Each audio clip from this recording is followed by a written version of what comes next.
It's the Brian Lehrer Show on WNYC. Good morning again, everyone. Coming up later this hour, we'll talk about the Odyssey as part of our occasional series that we call Context and a Movie. We'll match a film critic with a classics professor, in this case, to talk about Homer's original, Christopher Nolan's blockbuster adaptation, and a little about the right-wing backlash that the movie is getting. We turn first, however, to City Hall's latest move on the affordability agenda, this one aimed at the people who run the city's roughly 180,000 small businesses, which together employ about 1 million New Yorkers.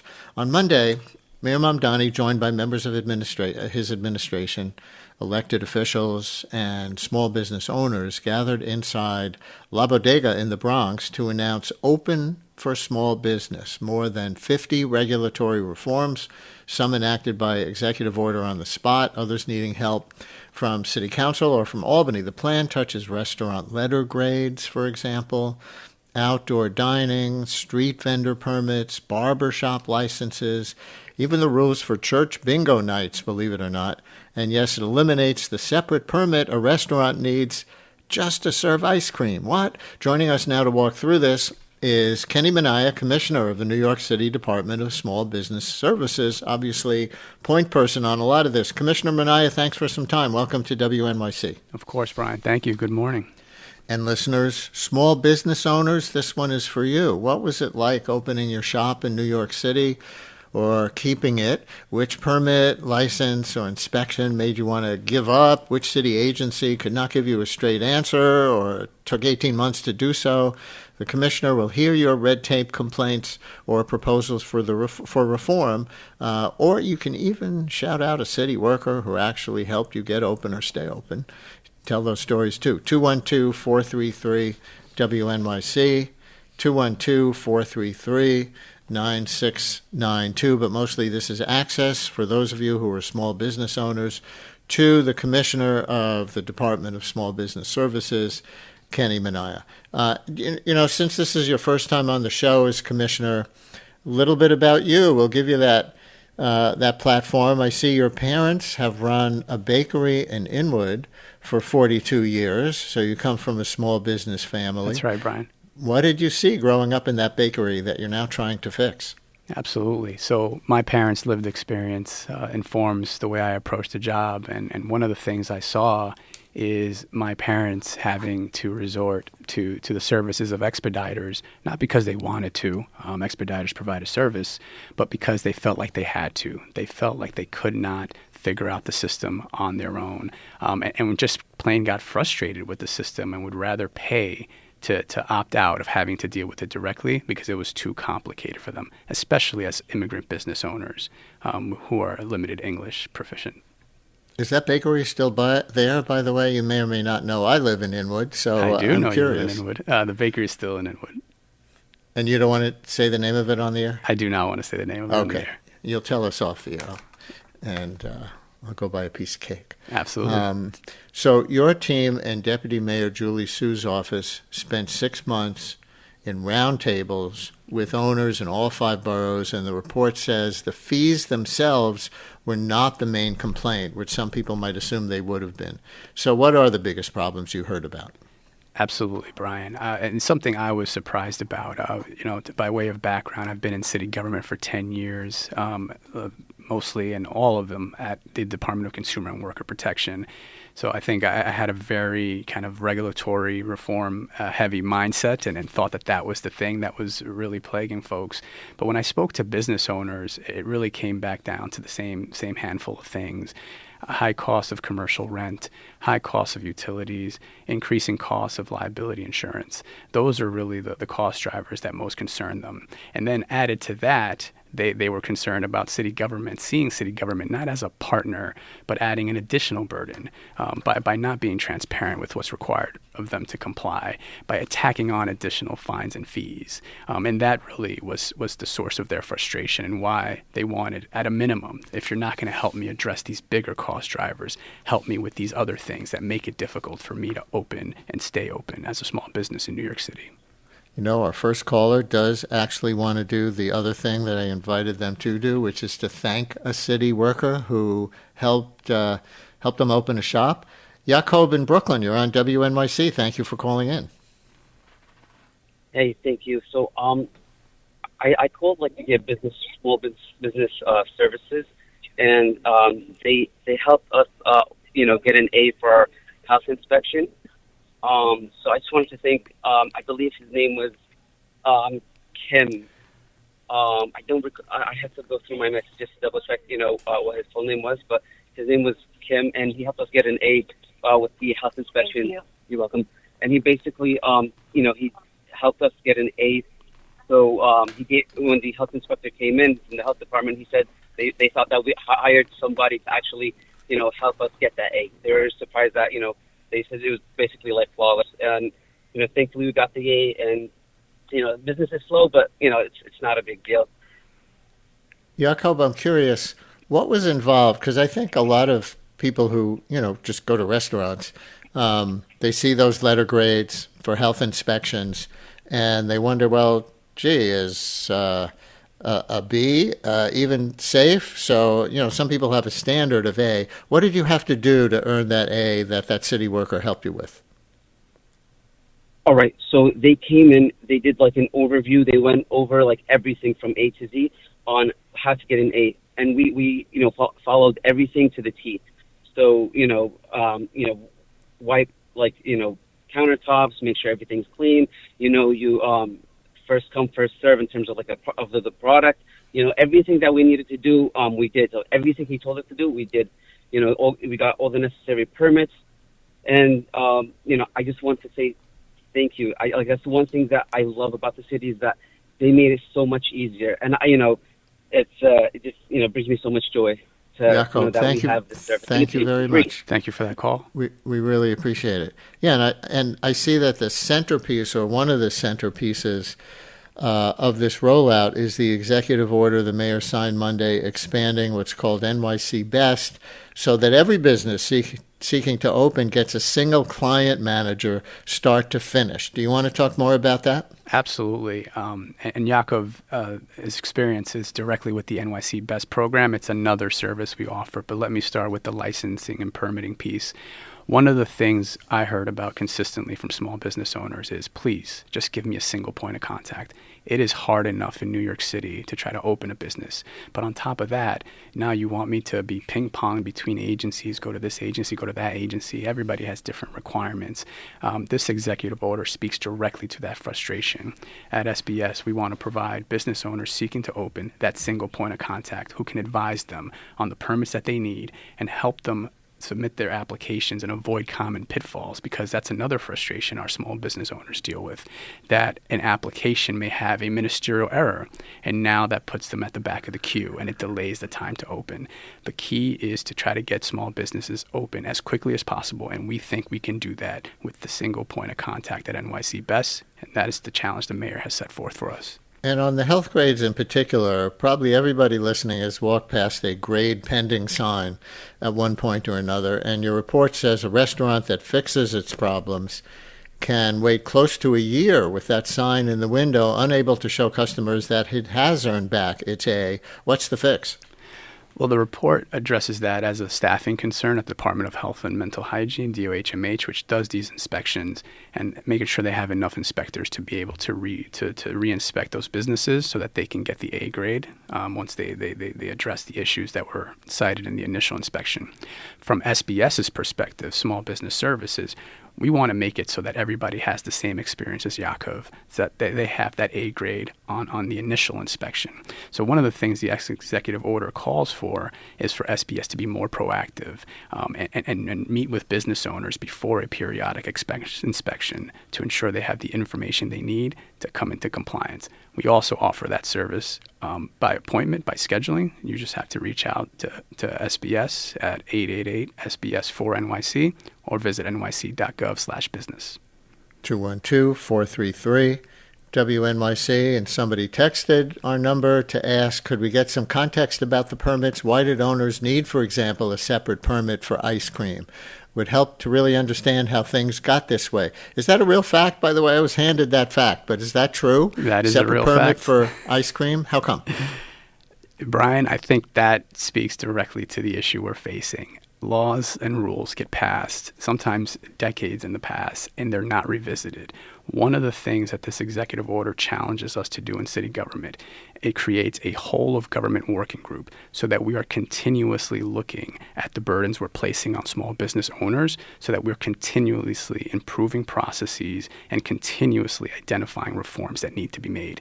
That way, this is not just a one-off exercise. I want to read a negative reaction to what the mayor and you outlined from Andrew Ridgey of the New York City Hospitality Alliance, obviously represents businesses in the hospitality industry. You did consult his group. He's prominent. He's been on the show. He told AM New York, we're extremely underwhelmed by the limited number of fines, fees, and bureaucratic hurdles being eliminated. What do you say to that after the mayor campaigned on cutting fines and fees in half and had this whole presentation this week? Absolutely. My response is this is just the beginning. This is just an appetizer. We have a dedication within this administration and a charge from the mayor to not only do these surface level fines and fees reductions, but to address the issues at their core and continuously improve our processes. This is about culture change. That's what's outlined in the executive order. And that takes time, and we will certainly undertake that task wholeheartedly. And that's why the executive order calls on SBS and the deputy mayor to annually propose reforms to reduce burdens on small businesses. Grant in Brooklyn, you're on WNYC with Small Business Services Commissioner Kenny Minaya. Hi, Grant. Hi, thank you for having me. Yeah, one thing that affects me as a small business, and a lot of people I know who are sole proprietors or have very small businesses, I'm a musician. I regularly carry large amounts of equipment into gigs in the city, providing music all over. I do 150 to 200 events a year, and congestion pricing is huge for me. Big dent in my pocket, and as a sole proprietor, someone who's fully self-employed, I'm not making a ton of money at the end of the day to begin with, and I work very, very hard. Is there any chance that the mayor would explore an option that a lot of us wish had been on the table in the beginning when congestion pricing was first suggested, but, a discount for people who are small businesses or are using city streets for things like what I do? Commissioner, talk to Grant. Hey, Grant, thank you for the question. I can't speak directly to the broader congestion pricing policy. As you know, that's very complicated. It involves the state. But the question and the concern you raise is one that we take to heart at SBS, which is business owners who may not have a consistent source of income, whose income fluctuates throughout the year. That is why one of the first things that the mayor announced in March when I was appointed commissioner was a new accessible loan product called the NYC Future Fund. The NYC Future Fund is a revenue-based loan that allows you to pay back the loan dependent on your fluctuating revenue. If your revenue decreases, your loan terms decrease. We offer other types of loans and grants at SBS, so I would encourage anybody who has any concerns about accessing accessible funding or grants, financing or grants, to please contact 888-SBS4NYC or visit nyc.gov/business. Do you find that helpful, Grant, or not on point? Not entirely on point. I'm definitely gonna look into that resource. But I mean, I've been surprised by the number of people I talk to who are musicians like me and who otherwise politically are very much on the same side as Mamdani or what I think this administration wants to accomplish, but are just really frustrated by the amount of money we're paying just to drive into the city for work. Grant, thank you very much for raising that. We appreciate it. You know, one thing I did not expect to come up in this segment on small businesses is the mayor's push for universal child care. Yes. And yet your report calls child care providers the sharpest version of a navigation problem, meaning navigating the bureaucracy. Opening a child care center means satisfying the health department, the Department of Buildings, and the FDNY, each on its own timeline with no single place explaining how the pieces fit together. Meanwhile, of course, the mayor has staked his agenda on universal child care. How do these reforms connect to that promise? Thank you for that question, Brian. These reforms are timely, and this speaks back to the NYC BEST program and the service we want to offer to small businesses, including child care providers. We want to be able to provide you with a single point of contact that can advise you on when you need the permits you need to apply for, and to work with the city agencies on the back end to make sure that those inspections are coordinated and that they occur in a timely manner so that you get opening very quickly. Helene in Brooklyn, you're on WNYC with the commissioner. Hi, Helene. Hello. Good morning. Good morning. I just wanted to share with you that my husband is a licensed master plumber in New York City, and one of the requirements to have your license is that you must have an office, one that's labeled and sanctioned as an office, and a landline to have your license. So my husband's a plumber. He has a shop, and he has a cell phone, but that's not acceptable to the city. You have to have a separate entity that's officially an office and a landline in it. I was not aware. Talk to Helene. Yeah, I was not aware of that requirement, and that really speaks to why it's important that city government, that we have a whole of government approach that includes agencies such as DOB and others that in the city that issue permits and licenses to address and become aware of these pain points. We are specifically tasked with identifying these annually, and so it's not just a one-off exercise. This is something we certainly want to look forward to look into and address in the future, so that we eliminate these pain points, these outdated requirements that don't make anybody safer, that just make it harder to operate here in New York City.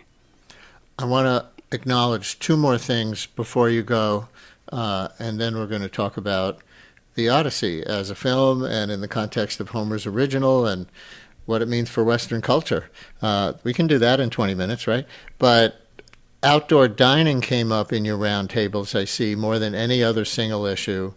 And so as of Monday and the mayor's announcement, sidewalk cafe applications no longer need sign-off by the mayor's office, although roadway dining still waits on legislation. So what actually changes for a restaurant and when? And what's your and the mayor's position on the roadway dining where there's conflict with people who want the parking? So on the roadway dining and just overall on sidewalk cafe and outdoor dining, the mayor's position, the administration's position is that we want restaurants to be able to access outdoor dining as quickly as possible. That is why one of the reforms that the mayor proposed as part of this executive order is to eliminate the requirement for mayoral approval. Just yesterday, the Commission on Government Efficiency, which was commissioned by the mayor, announced additional reforms to outdoor dining to reduce the length of time it takes business owners to get their permits by 75%. We certainly look forward to those proposals being on a ballot initiative in November for voters. And if passed as part of this Executive Order 18, and our whole of government working group, we will continue to examine whether those reforms need to be looked at again and additional reforms are necessary to speed up the processes even more. And finally, looking forward, I see there's now a permanent task force charged with finding more of these pain points for small businesses every year. So let's say it's July 2027 and you're back on with us a year from this month. What should a business owner notice is different by then, or how can they approach, even after this process that already took place? I know it's an initial process. How can small business owners approach the administration to express their concerns? So I make it one of my pride and joys, and a priority for me is to get out into the community as much as possible and talk to small business owners. So I look forward to meeting with folks where they are in their commercial corridors. SBS has oversees and supports the city's network of business improvement districts. We partner with community partners. And we're constantly doing outreach in neighborhoods. So we look forward to engaging with small business owners. You can call or email us at 888-SBS-4NYC if you have any regulatory reform ideas. That's the business-facing part of this. We are also relying on the experience of the NYC Best team, right, with these expanded services that we're providing for them to identify the pain points that they're seeing as they provide these one-on-one single point of contact services for business owners. That way, we're kind of attacking these regulatory problems from both ends. We're hearing directly from business owners and their experiences, but we're also looking at our programming and what's holding the licensing on our end, despite our best efforts to make things as quick as possible. Kenny Minaya, Commissioner of the New York City Department of Small Business Services. Thanks for this. Keep coming on with us. We look forward to it. Thank you, Brian. Really appreciate your time. WNYC's journalism and storytelling is heard by millions of passionate listeners. Sponsors of our programming gain our listeners' attention and their respect. Learn about how your organization can support WNYC and WNYC Studios at sponsorship.wnyc.org.